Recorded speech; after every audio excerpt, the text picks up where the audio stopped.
Félix-Antoine Tshisekedi Tshilombo, inauguration du centre Mabanga à Yolo. Nous sommes dans la commune de Kalamo. Pour en parler, nous avons un invité spécial. Lui, c'est monsieur Anissé Yomboranyama. Il est tissécologue, communicateur de la patrie.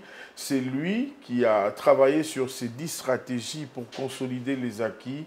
Nous allons essayer de décrypter et de vous faire savoir aussi c'est de quoi exactement il s'agit par rapport à ces 10 stratégies. Anissé Yomboranyama est notre invité. Mesdames et messieurs, bienvenue.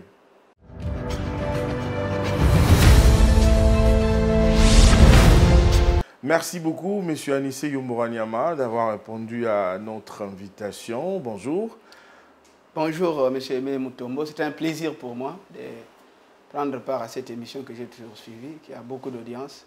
Et félicitations pour le travail. Je suis chef de travaux à l'IFASIC, j'enseigne la communication audiovisuelle, la communication politique, parce que j'ai fait la communication politique en fait à l'IFASIC, journalisme politique intérieur. Oui. Je suis communicateur de la patrie, vous l'avez dit, et surtout tissécologue, convaincu. Ça, c'est un détail important qu'il faut ajouter. Tissécologue. Il y a un ami qui m'a demandé, il m'a dit, vous allez recevoir M. Anissé Yomboranyama, qui nous explique un peu tissécologue, tissékédiste, tissécologue. La nuance, la différence. Les tissékédistes, ce sont nos amis, par exemple, ceux qui sont à l'UDPS, les membres du parti. Oui. Ce sont des tissékédistes. Là-bas, c'est l'idéologie du parti. Du Sphinx. Oui, l'UDPS en fait en réalité. Là c'est des politiciens ou des politiques. Oui. Jusqu'à preuve du contraire, je pense que je ne suis pas encore politique. Je suis journaliste, je suis communicateur. Oui. Donc c'est en cette qualité-là que je me présente ici. Alors les tissékédistes, ce sont ceux qui sont politiques, ceux qui appartiennent à l'UDPS certainement, qui sont dans le parti ou pas, ceux qui accompagnent le président de la République, dans le sens politique du terme. Mais la tissécologie, ici, c'est autre chose. La tissécologie, la définition, c'est moi qui la donne. Ce n'est pas Socrate, ce n'est pas Molière, ce n'est pas René Descartes, c'est une invention. Une invention de Yomboranyama. J'ai forgé un concept. La tissécologie évoque ici les actions du président de la République. Okay. Les acquis que nous devons préserver et surtout consolider. Et ici, ce sont les réalisations palpables. Parce que le président de la République a fait beaucoup de choses, rappelez-vous, les infrastructures construites ça et là à travers l'étendue du territoire national. Le président de la République, sur le plan, en fait, si on doit parler de sa vision en réalité, c'est une vision qui se matérialise. Elle se matérialise à travers les infrastructures, comme je l'ai dit, à travers son comportement même. Dans certaines émissions auxquelles j'ai participé, j'ai évoqué quelque chose de banal, mais qui est fondamental. C'est le fait que le président Tshisekedi est un homme qui aime ce pays. Il fait tout avec de bonnes intentions. C'est capital, ça. Les bonnes intentions, ici j'évoque la Bible, je crois que vous priez aussi, oui. Dieu. Je parle souvent de 1 Jean chapitre 3, verset 18. Celui qui veut lire la Bible peut ouvrir 1 Jean chapitre 3, verset 18, où il est exactement dit ceci. Petits enfants, là je donne en fait l'esprit du verset. Là nous voyons Anissé Yomboranyama dans une autre casquette oui. D'homme de Dieu. Pas d'homme, je suis un homme de Dieu, comme tout le monde. Homme de Dieu, ça ne veut pas dire ici pasteur. Oui. Nous sommes des enfants de Dieu. Tout ce que nous faisons, c'est par la grâce de Dieu. Exactement. Alors là-bas, il est dit exactement qu'il ne suffit pas de dire qu'on aime. L'amour seul ne suffit pas. Le fait de déclarer qu'on aime ne suffit pas. Il faut qu'il y ait des actes qui accompagnent ou des actions qui accompagnent l'amour. Et les actes ne suffisent pas. On peut poser des actes, mais qui ne sont pas bons, qui ne sont pas vrais, voilà, en réalité. Il faut que ces actes-là soient vrais. Et c'est la partie qui nous intéresse le plus. Et le président Tshisekedi, c'est de lui dont on parle ici, c'est un homme non seulement qui aime ce pays, non seulement qui pose des actes, mais des actes vrais. Ça, c'est fondamental. Il a l'amour de ce pays. Merci beaucoup, Anissé Yomboranyama, pour ces détails. C'est ça, en fait, la tissécologie, c'est l'amour que nous avons envers le président, sur base des actes qu'il pose, les réalisations. Je vais les citer peut-être au cours de l'émission, les écoles, les hôpitaux, les infrastructures. Il y en a plein, il y en a plein. Il y en a beaucoup. Il y en a beaucoup. Donc, c'est ça la tissécologie, c'est l'amour que nous avons vis-à-vis du président de la République en tant que Congolais. Et moi, j'aimerais ajouter quelque chose à Anissé Yombo-Wanyama. Vous savez que depuis que le Congo existe, vous savez, nous sommes dans les secteurs des infrastructures il y a plusieurs années. Nous sommes à la 11e année que nous animons cette émission. Nous avons parcouru le Congo partout. Nous avons constaté qu'il n'y a jamais eu de réalisations enregistrées en termes d'infrastructures comme des infrastructures que nous avons enregistrées à l'époque de Félix-Antoine Tshisekedi Tshilombo. Mais vous savez, la réussite d'un homme va de pair aussi avec une bonne femme qui est à ses côtés. Vous êtes d'accord avec moi? Alors, nous sommes au mois de la femme. Je vais demander à la réalisation de nous balancer un élément. L'élément que nous allons vous présenter, mesdames et messieurs, c'est l'inauguration. C'est-à-dire nous allons revenir sur l'inauguration du centre Mabanga. Ce centre, pour ceux qui connaissent bien la ville de Kinshasa, c'est dans la commune de Kalamu, dans le quartier Yolo, où nous avons vu la première dame poser la première pierre. Mais le samedi 9, c'était le jour même de son anniversaire, nous avons vu la First Lady se déplacer pour aller couper les ribans symboliques. C'est Pep Manœuvre, décor complètement changé avec des voiries à côté. Alors, je vais demander à la réalisation de nous balancer cet élément pour permettre aux gens qui n'ont pas pu voir de revoir les travaux que cette dame l'a distingué, la première dame de la RDC. Et puis, on va se retrouver juste après.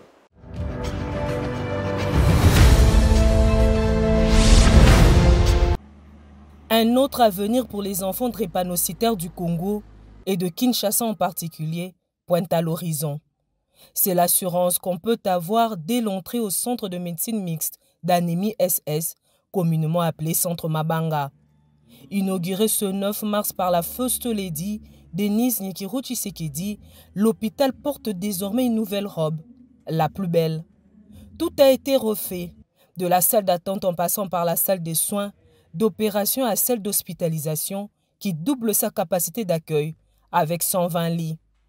Les travaux financés par la fondation Denise Nyekeru Tshisekedi ont permis de construire un nouveau bâtiment d'une superficie de 1785 mètres carrés. Nous avons rencontré nos enfants, nos frères drépanocytaires, qui étaient soignés dans des conditions inhumaines, mais aujourd'hui, avec ce que nous avons comme infrastructure, ils seront dans un confort et puis l'air ambiant ne sera pas pollué comme avant.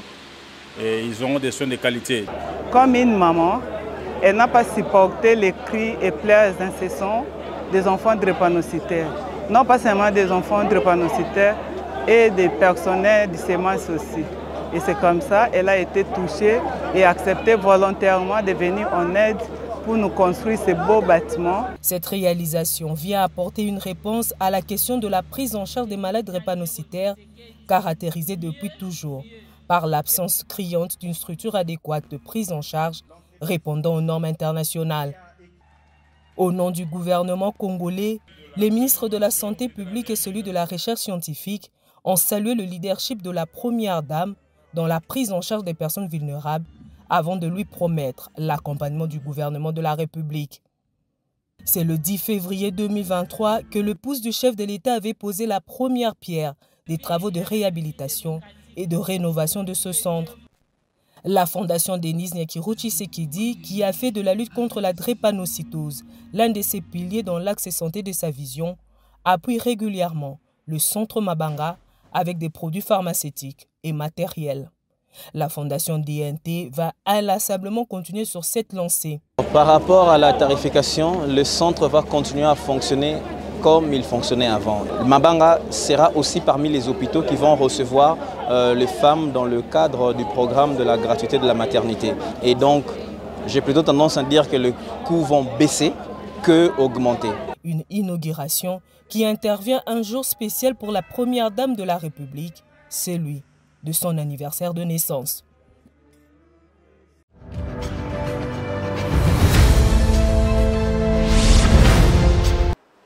Anissé Yombo-Wanyama, vous venez de suivre l'élément de la reconstruction, je dirais, de l'hôpital Mabanga à Yolo Sud. Est-ce que vous avez un commentaire sur ce travail, des qualités que la Première Dame, Maman Denise Nyekeru Tshisekedi, est en train de faire en RDC?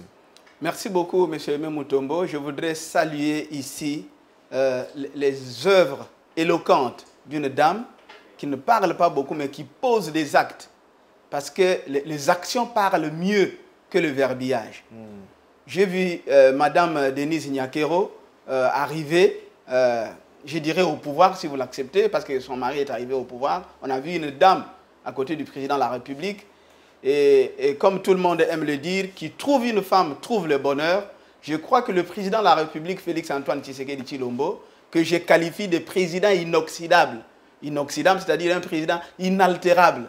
Un homme qui cristallise sa vision comme dans des choses palpables. On peut dire inoxydable, inzouloukable. Voilà, comme vous voulez. Donc, il a trouvé la femme d'une efficience incommensurable.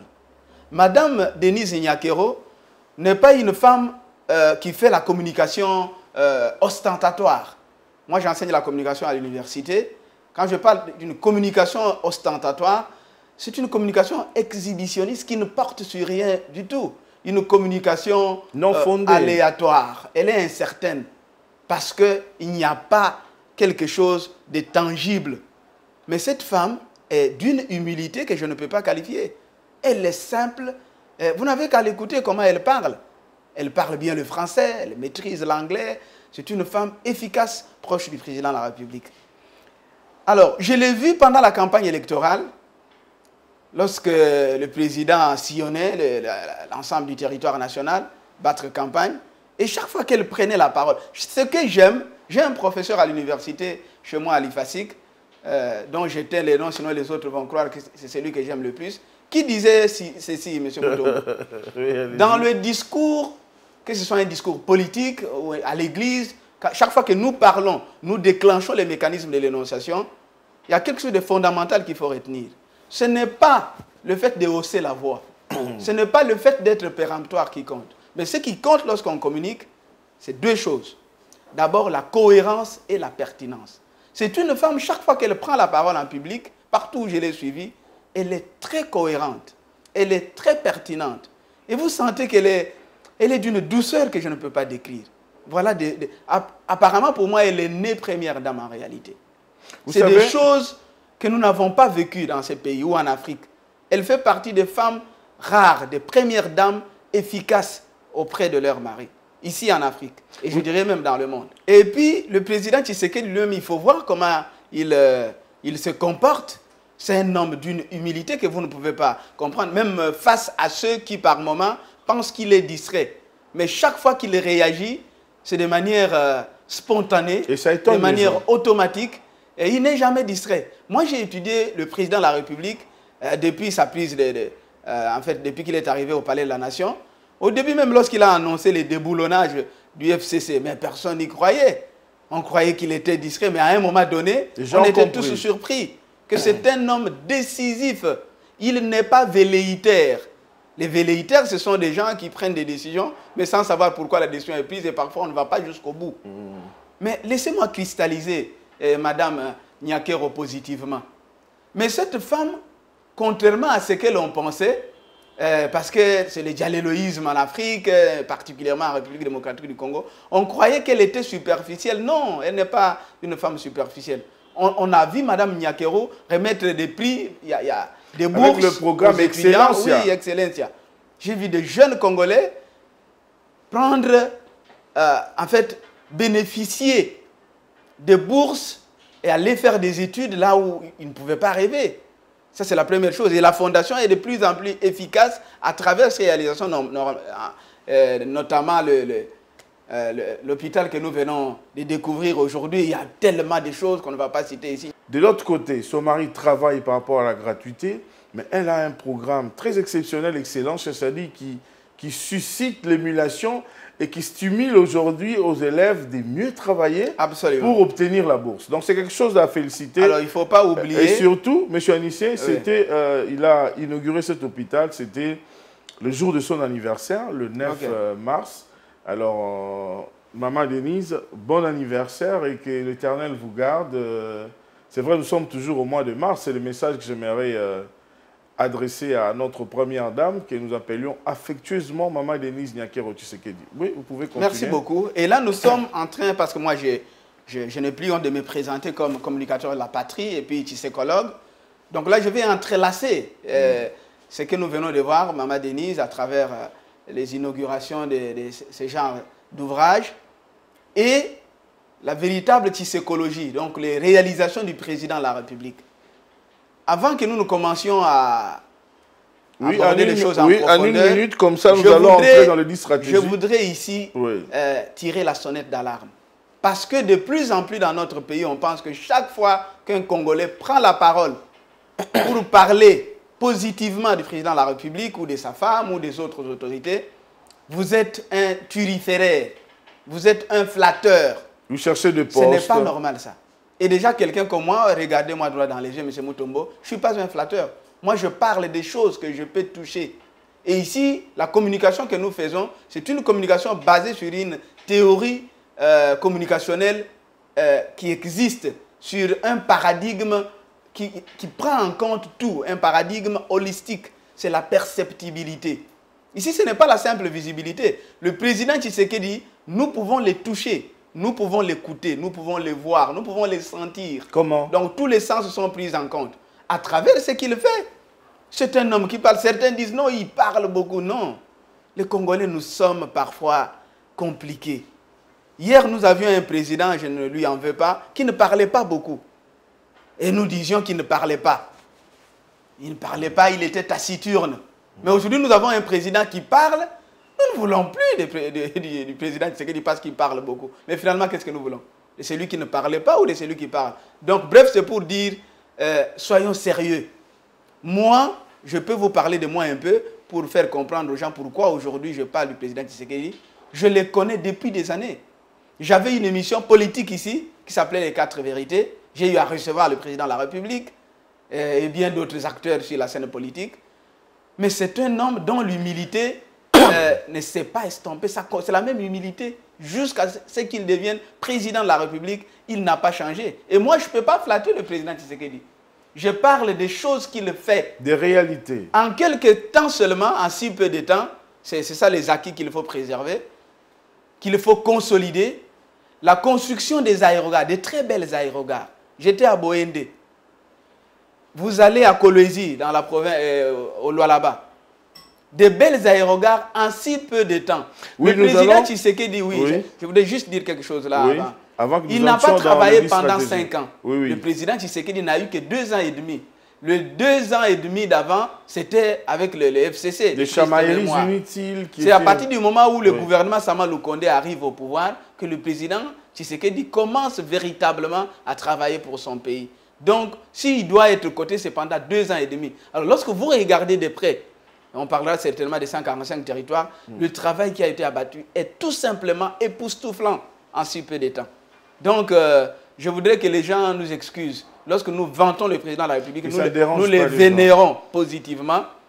C'est pour faire voir aux autres que peut-être que c'était un problème d'asymétrie informationnelle. L'information n'arrivait pas au bout, elle s'arrêtait quelque part. Donc, nous devons travailler pour que l'information arrive auprès de la population.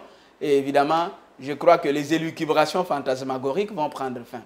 Mais c'est des mots durs, hein? Ça sera un peu compliqué, hein? Peut-être pour certains téléspectateurs. M. Anissé Yombo-Anyama, peut-être que je pourrais parler un peu en français facile, ça arrangerait certaines personnes. Non, les élucubrations fantasmagoriques, c'est des gens qui parlent sans contenu, il n'y a rien dedans, ils vendent du vent. C'est ça la logomachie, ou les élucubrations fantasmagoriques. Merci beaucoup, M. Anissé Yombo-Anyama.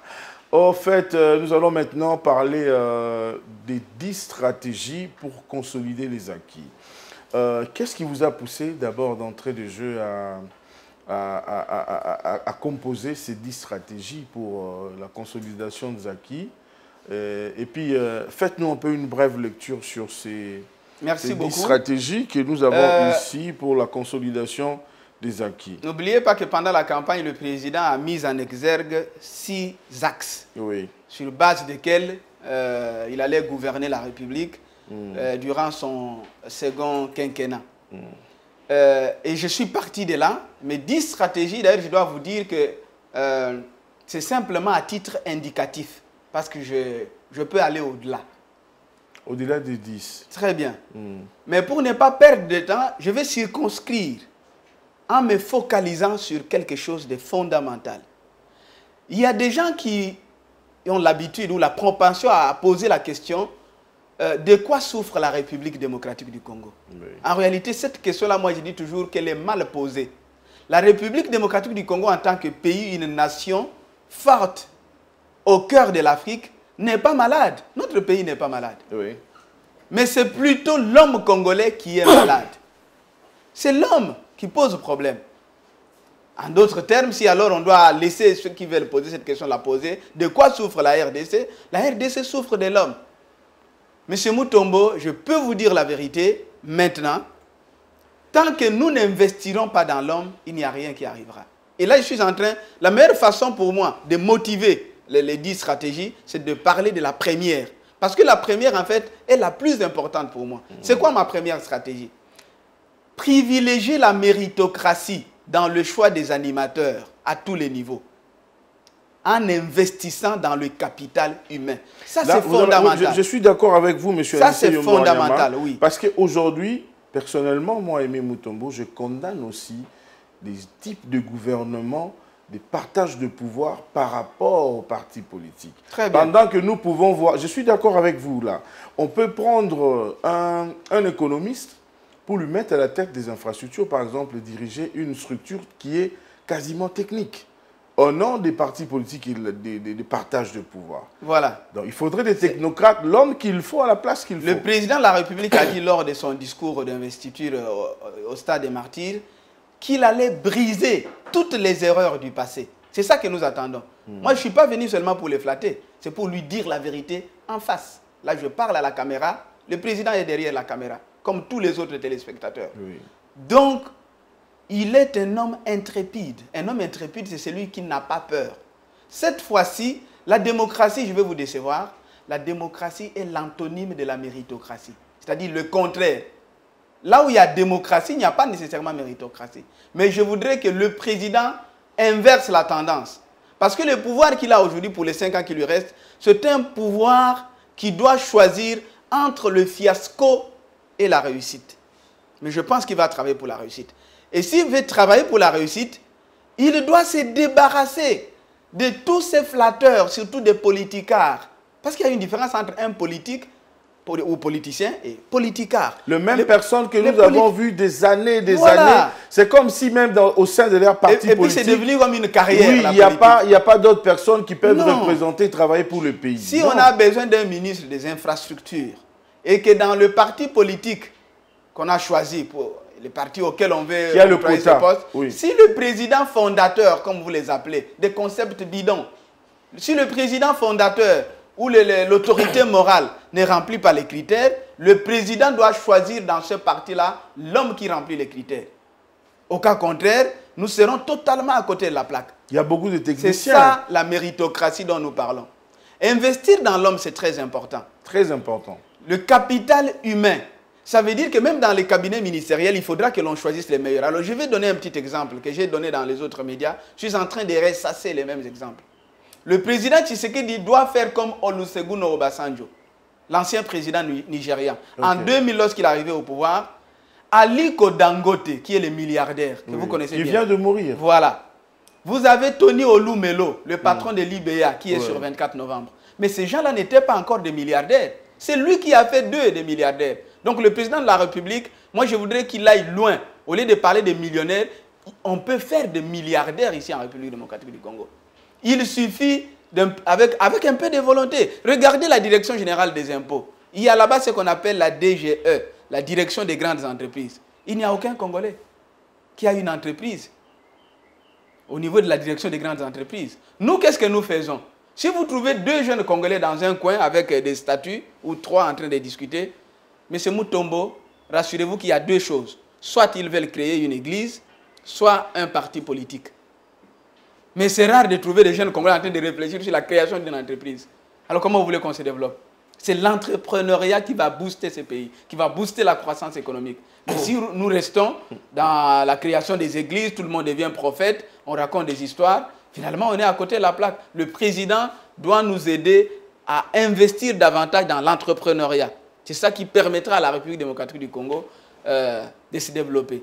La deuxième stratégie, c'est la lutte sans merci contre les anti-valeurs. Très bien. Ça, c'est le travail déjà qui est en train d'être bien fait par l'Inspection générale des finances. Je voudrais saluer un homme, Alain Guetté, qui est un homme... Voilà des hommes qu'il faut dans ce pays. Lorsque nous parlons de l'Inspection générale des finances, il y a une identité, il y a un homme derrière. Parce que les grandes entreprises, nous en avons.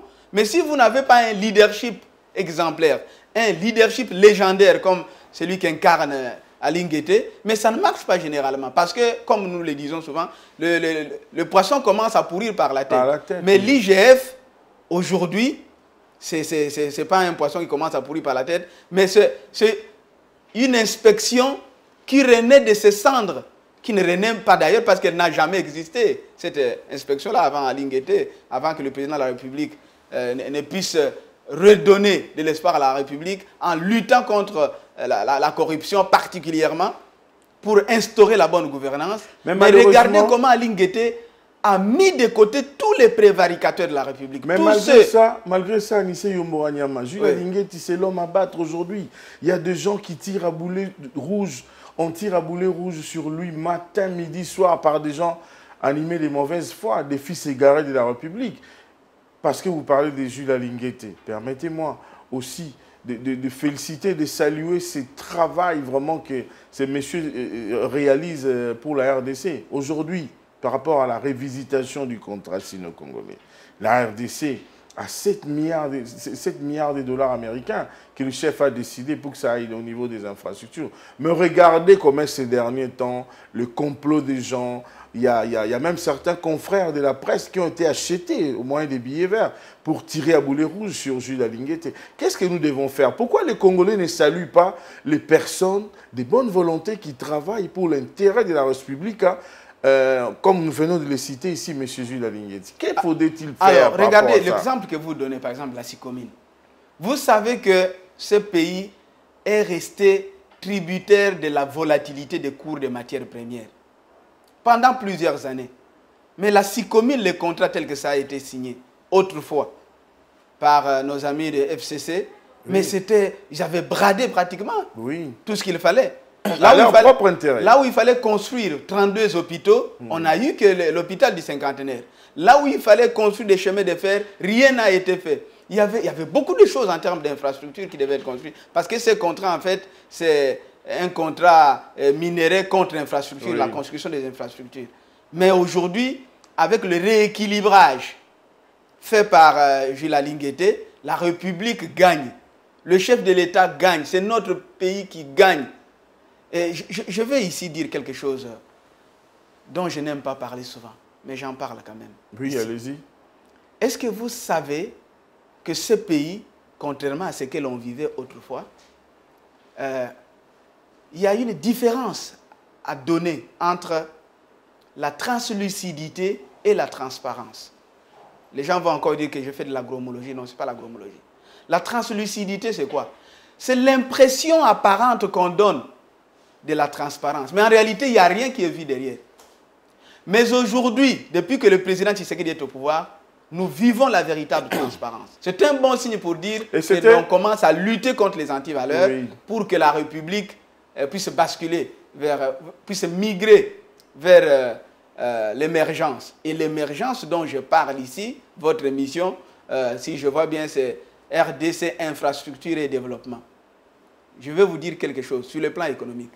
Aucun pays au monde ne s'est développé sans les 3 choses que je vais citer. Et la première chose que je vais citer, c'est la construction des infrastructures. Deuxième chose, l'augmentation de la production agricole. Et enfin, en troisième lieu, c'est la création d'une classe moyenne.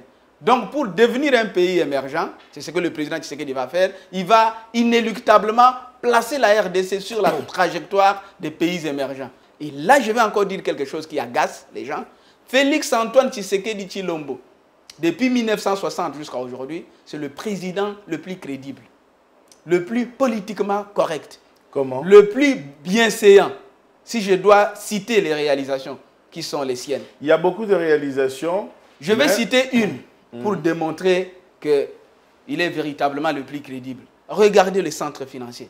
Il y a beaucoup de choses, les universités, allez, l'hôpital Mama Yemo, il y a beaucoup de choses. Mais laissez-moi faire une polarisation sur les centres financiers. Monsieur Mutombo, lorsque le président parlait de l'Allemagne d'Afrique, les gens se moquaient de lui. Les gens ne le comprenaient pas. Non, la vie est un processus. Ça veut dire que le président de la République a commencé quelque part. Et en 2 ans et demi, ce qui est fait, c'est époustouflant. Félix-Antoine Tshisekedi Tshilombo, c'est véritablement le président dont rêvaient les Congolais. C'est même le président dont les autres chefs d'État africains commencent à s'inspirer. Regardez après l'investiture, lorsqu'ils sont allés au centre financier, ces homologues, ces hôtes. Mais j'ai vu des présidents éblouis, des présidents effarés, estomaqués. Par la qualité de l'infrastructure. Par la qualité de cette infrastructure. Très imposant. Non, mais ça n'existe nulle part en Afrique. Je vous regarde tous droit dans les yeux parce que vous n'aimez jamais saluer ce que vos compatriotes font. Tshisekedi, c'est un véritable compatriote. S'il vous plaît, M. Anissi Mboranyama, vous dites que en Afrique, je vais le dire, ça n'existe pas. Infrastructure comme les centres financiers. Monsieur Mutombo, je suis un journaliste international. Oui. Moi, j'ai couvert les activités. Non, c'est juste une question de précision mais je voudrais, pour les téléspectateurs. Je ne le dis pas comme un petit monsieur au coin de la rue. Oui. Je le dis comme journaliste professionnel qui a sillonné l'Afrique. J'ai sillonné l'Amérique, j'ai sillonné l'Asie. J'ai été partout à travers le monde. J'ai couvert des activités à la Maison Blanche, n'oubliez pas, depuis l'époque d'Obama. Je sais ce que j'ai dit. Je peux même dire qu'en Allemagne, le centre financier qu'il y a là-bas n'est pas comme celui-ci. J'ouvre bien les yeux et je suis sérieux. Alors, les gens qui parlent du président avec légèreté, sans avoir l'information, mais moi je me dis qu'il y a un problème dans ce pays. Et je dis toujours que celui qui est ignorant de son ignorance est plus dangereux que l'acide dans la bouche. Le centre financier de Kinshasa que nous avons là, c'est le meilleur en Afrique. Je peux le démontrer à travers quelques exemples. C'est 5000 personnes qui peuvent y travailler. Un parking de 800 places. Je suis en train de les décrire. On va loger là-bas le ministère du budget, le ministère des finances, le ministère du numérique. Les gens ne le savent pas. La direction générale des impôts, la direction générale de douane et assises. Nous aurons là-bas la DGRAD. Donc toutes les régies financières. Ils seront là. Il y a une salle de congrès là-bas qui a une capacité de 3000 personnes. Le centre financier le plus puissant en Afrique, ou la salle de congrès qui a une grande capacité, c'est l'Afrique du Sud. C'est 2500 places. Je donne des chiffres, je ne blague pas. Alors que nous c'est 3000 places. Il n'y a pas de centre financier en Afrique plus que celui qui a été construit par Félix-Antoine Tshisekedi. C'est pourquoi je dis toujours en 12 mois seulement. Non, mais ça aussi, même si nous sommes trop défaitistes, comment on ne peut pas saluer ce genre de choses? Et le fait pour Anissi Mboranyama de commencer à vanter le président de la République, je suis un flagorneur? Non. Je suis un Congolais consciencieux. Celui qui accepte son... D'abord, la particularité avec moi, c'est que le président, ça je l'ai dit, c'est un homme que j'aime d'abord, personnellement. Je l'aime beaucoup. Il ne ment pas, depuis qu'il est là, que quelqu'un me cite des promesses fallacieuses du président de la République qu'il n'a pas réalisées. Ça n'existe pas. Tout ce qu'il annonce arrive, mais avec le temps, parce que la vie est un processus. Et moi, je me présente aujourd'hui, je m'autoproclame psychologue. Désormais, je ne rebrousserai jamais chemin. Vous attaquez Félix-Antoine Tshisekedi Tshilombo, vous m'avez en face. C'est comme en Lingala, on disait que au Tumoli Tshisekedi, au Tumoli Mboranyama. Voilà, les psychologues en chef. Ok, alors... c'est vrai, il nous reste, je ne sais pas si on aura le temps de finir tous les 10. Nous sommes au deuxième qui parle des antivaleurs. Alors par rapport à ça, j'aimerais, avant que nous puissions changer de sujet, encourager un homme. M. Jules Alinguetti, ne soyez pas découragé. Le travail que vous faites, la République a besoin de ce travail. Et nous avons besoin de Jules Alinguetti 15, 20, 30 en RDC parce que nous allons vraiment détruire les antivaleurs. Et tout ça, c'est peut-être parce qu'il y a des gens qui sont passés à la télé pour dire non, voilà, Jules Alinguetti serait un bon Premier ministre vu qu'il est technocrate pour essayer un peu de réduire les appétits gourmands des politiciens. Félix Tshisekedi pouvait faire de Jules Alinguetti Premier ministre. Voilà pourquoi la foudre, voilà pourquoi les gens tiraient à boulet rouge sur lui. Mais il ne démérite pas aussi pour être Premier ministre parce que c'est...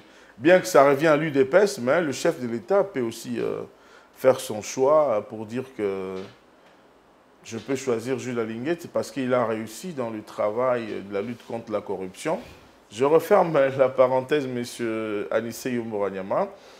Il nous reste 8 stratégies. Est-ce que vous pouvez nous faire une brève économie, même en 2-3 minutes pour le reste? Voilà. Mais sinon, on pourra organiser un deuxième numéro. Le temps imparti ou notre temps d'antenne ne va pas nous permettre de parler des autres stratégies. Il y en a beaucoup. Déjà, moi, pour expliquer une stratégie, je peux prendre 1 heure. Déjà, parce que j'entre en profondeur. Mais je vais prendre une que je qualifie de stratégie stratégique. Hein? C'est une tautologie qu'il faut autoriser. Il y a une stratégie stratégique. C'est laquelle? C'est la diversification de l'économie. Parce que le texte que j'ai publié là, il ne dit pas grand-chose. Je peux aller en profondeur, stratégie par stratégie, pour être plus efficace. La diversification de l'économie est très importante. Vous savez, comme je l'ai dit, notre économie est restée trop tributaire de la volatilité des cours des matières premières. Le diamant, l'or, le cuivre, le coltan, le cobalt, et qu'est-ce que vous voulez. Et d'ailleurs, pour le moment, vous savez que l'exportation des minéraux en RDC, ce sont des minéraux bruts qu'on exporte. Et quand vous exportez des minéraux bruts, mais vous perdez. Je donne un petit exemple. Il y a un métal précieux que les gens ne connaissent pas assez. Il s'appelle le rhodium. Les gens n'entendent pas parler de ça. Rhodium, il sert à quoi? R-H-O-D-I-U-M, rhodium. Le rhodium est important dans les industries. La fabrication des véhicules, je crois, dans l'industrie automobile. Le rhodium est produit en Afrique du Sud. C'est le métal le plus cher actuellement. Je crois que ceux qui sont dans les secteurs miniers vont... Vous pouvez m'aller sur Google, écrivez R-H-O-D-I-U-M, le rhodium. Oui. Mais le rhodium, vous ne trouvez pas dans le monde comment j'appelle ça, des mines de rhodium. Les mines de rhodium n'existent pas. Vous savez pourquoi? Parce que le rhodium est un sous-produit. Pour trouver le rhodium, il faut aller vers les platinoïdes. Il y a un métal qu'on appelle le platine. C'est dans platine où vous retrouvez le rhodium. Ou alors dans le nickel. Le nickel est produit au Kasaï chez nous. Donc c'est un sous-produit. Donc le fait pour nous d'exporter des minéraux à l'état brut, nous perdons. Ça veut dire que le rhodium est peut-être caché dans les platines, nous ne le savons pas. Oui. Et il doit être là. Moi, je vais même poser la question à certaines personnes dont j'étais les noms ici qui me disent, oui, nous avons le rhodium ici. Mais c'est un sous-produit. C'est vrai que nous gagnons à travers les mines. Oui. Aujourd'hui, c'est par exemple le cuivre qui nous donne pratiquement, je crois, 60% de recettes. Et puis après, on a les cobalt. Mais ça ne suffit pas. Le président de la République est un homme proactif. Il est proactif parce qu'il s'est dit, au-delà des mines, nous pouvons faire plus. C'est comme ça qu'il commence à parler de la diversification de l'économie. C'est l'une de mes stratégies que je qualifie de stratégie stratégique. Alors, avec la diversification de l'économie, il y aura une focalisation sur ce que j'appelle l'agriculture. Et dans l'agriculture, je prends un concept qui est l'agribusiness. L'agribusiness, c'est l'augmentation de la production agricole, la transformation industrielle et en même temps la commercialisation. Vous verrez que la République démocratique du Congo va cesser d'être un pays monoproducteur et mono-exportateur. Monoproducteur et mono-exportateur, c'est parce que nous n'avons que le secteur minier qui nous permet d'être exportateur. Mais là, avec la diversification de l'économie, la République démocratique du Congo va créer ce qu'on appelle, parce que la diversification a une sœur jumelle. C'est quoi la sœur jumelle de la diversification économique? C'est la création d'une chaîne de valeur. À côté de l'agriculture, nous aurons quoi? Nous aurons des banques agricoles, nous aurons des coopératives, nous aurons des écoles, nous aurons des hôpitaux, nous aurons même des centres de foot. Mais c'est Mutombo, donc la diversification va permettre à la RDC de devenir véritablement cet éléphant au cœur de l'Afrique. Alors, dernier point, nous avons fini, nous allons parler du dernier point, monsieur le réalisateur, en 1 minute, s'il vous plaît. Je m'en voudrais moi-même si on n'a pas parlé de ça. C'est le PDL 145 territoires. Voilà. J'ai vu, quand je lisais les 10 stratégies, j'en parle. Il y a quelque part, vous avez parlé aussi du PDL. Oui. Comment, quelle lecture faites-vous par rapport à la matérialisation du PDL dans sa première phase? Voilà. Je demande au président de la République d'être plus pragmatique là-bas. et d'être même, il y a un concept, bon, moi je suis dans l'agromologie, un peu plus praxéologique. La praxéologie, c'est vraiment la praxis. C'est vraiment la matérialisation au sens propre. Moi, je ne suis pas satisfait par la qualité des travaux. J'ai vu à l'UPN, on a construit, mais après vous regardez, c'était du bluff. Non, non, mais à l'UPN, ce n'est pas le PDL. Oui, ce n'est pas le PDL. Non, ouais. Ce n'est qu'un exemple. Oui. C'est pour dire quoi? Partout, on a construit des routes, des écoles, des hôpitaux. Nous devons nous rassurer que la finition est manifeste. Papa, il vous arrive d'aller aux États-Unis, non? Vous êtes allé dans les pays européens. Vous voyez la qualité des routes? Oui. Vous voyez la qualité des bâtiments, les écoles, les hôpitaux? Je voudrais que ce soit fait de cette manière-là. Parce que mes 10 stratégies parlent de la consolidation. Consolider veut dire quoi? Ce que nous avons trouvé, il faut d'abord préserver. Oui. Consolider veut dire la maintenance doit suivre. Pérennisation. Mais nous devons aller au-delà. Nous devons perpétuer au-delà de ce que nous avons fait. C'est ça, les 145 territoires. Mais je dois placer un mot. Vous connaissez la Caisse nationale de péréquation. Oui. En fait, quand il s'agit des investissements à travers les territoires nationaux, c'est la Caisse nationale de péréquation. Donc, en d'autres termes, les 145, le PDL 145 territoires, c'est comme une façon pour le président de la République, comme la Caisse nationale de péréquation n'était pas encore installée à travers toute l'étendue du territoire national, de commencer déjà à travailler. Mais nous devons aller au-delà. 10%, c'est rien du budget pour les investissements. Dans les pays sérieux, parce que la République démocratique du Congo va devenir sérieuse, tel que le veut le président de la République, les investissements, ça ne doit plus être 10% du budget. Ça peut aller à combien de pourcents? Il faut faire 50%, la moitié, pourquoi 50% pas? 50% du l'argent qui va dans les institutions, il faut baisser. Les députés nationaux ne peuvent pas toucher 21 000 $, c'est trop. Ils peuvent 31 000 $, c'est trop. Même 5 000 $. Il faut réduire les trains de vie des institutions. Oui. Ce n'est pas normal. Un enseignant touche combien? Et pourquoi un député national doit toucher 20 000, 30 000 $? Je voudrais demander au président de la République d'être intrépide. Qu'on puisse équilibrer le choses. Les salaires des députés nationaux, je l'ai dit parce qu'ils vont commencer bientôt. Non, 20 000 c'est trop. Anissé Yombo-Wanyama, merci d'avoir répondu à notre invitation. Cette émission est terminée. Face à la caméra, 30 secondes, votre mot de la fin. Mon mot de la fin, parce qu'il s'agit de 10 stratégies pour consolider les acquis du président de la République. Ici, je m'adresse aux Congolais qui vilipendent le président de la République. Ça, je sais pourquoi je vais conclure cette émission en m'adressant aux Congolais. La République démocratique du Congo était un pays malade. Le président de la République a trouvé une RDC qui battait de l'aile. Aujourd'hui, nous avons une RDC qui est en train de reprendre du poil de la bête. Tout ce que nous devons faire, c'est soutenir le président de la République, nous entrelacer autour de ses valeurs cardinales intrinsèques. Le président de la République a trouvé le pays dans un état, dans le coma pratiquement. Le pays était dans la salle d'urgence, alors que le pays devait être dans la salle de réanimation. Voilà quelqu'un qui arrive, qui place le pays dans les soins intensifs. Et le pays est en train de... Il est presque sorti des soins intensifs. Parce que le président de la République, pendant ce second quinquennat, va placer la RDC sur la trajectoire des pays émergents, comme je l'ai dit. Donc, aimons le président, soutenons-le, mais nous mettre à le critiquer, c'est perdre du temps, inutilement.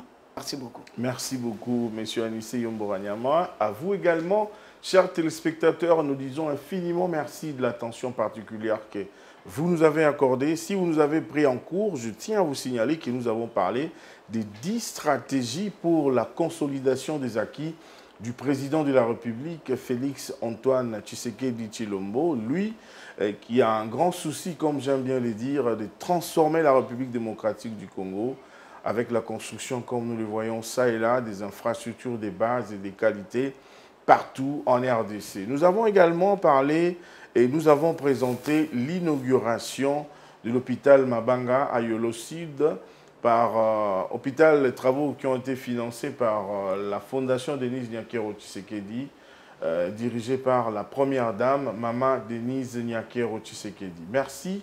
Prenons rendez-vous au prochain numéro. Je dédie cette émission à mon épouse dans le cadre du mois de la femme, à Madame Deborah Pinda Mutombo, la maman d'Allégresse, la princesse. À vous également. On se retrouve au prochain numéro et au revoir. À bientôt.